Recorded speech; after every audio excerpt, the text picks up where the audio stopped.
Finally घेतला ना 1,00,000चा phone. नमस्कार पब्लिक, स्वागत आहे आमच्या परत एक मिनी ब्लॉगमध्ये. तर आज आम्हाला नवीन मोबाईल घ्यायचा होता बरं का ब्लॉगिंगसाठी. अरे म्हणतो एक मोबाईल घेण्यासाठी एवढ्या जणांचं काय काम आहे. म्हणतं चला तुम्ही पण आमच्यासोबत. म्हणतो मोबाईल आला घाबरून जाईन आपल्याला बघून, एवढे जणांना आणलं. आम्हाला ना पहिले आयफोन घ्यायचा होता, पण म्हणतं आयफोन नको आपल्याला, आहे ना 200 झूम पाहिजे. येड्यानं मोबाईल बघितला एवढी खुशी होत होती ना, कारण की आम्ही विवोचा मोबाईल घेणार होतो. याच्यात ना सोनीचा DXLR लावलेला आहे, त्याच्यामुळे आम्ही हा मोबाईल घेणार होतो. क्वालिटी एक नंबर होती. म्हणतो बस कर भाऊ, आता अनबॉक्सिंग पाहू. म्हणतो कोण करणार आहे. आता आहे ना धीरज भाऊ अनबॉक्सिंग करणार होते बरं का मोबाईलचे. म्हणतो तू नको करू, आपल्या कंटेंटकडे ते मोबाईल अनबॉक्सिंग करायला.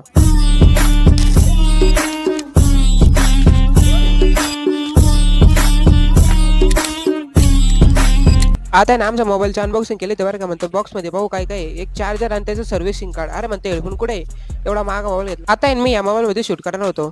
शूट म्हणतं करून पाहू कसं येणार आहे.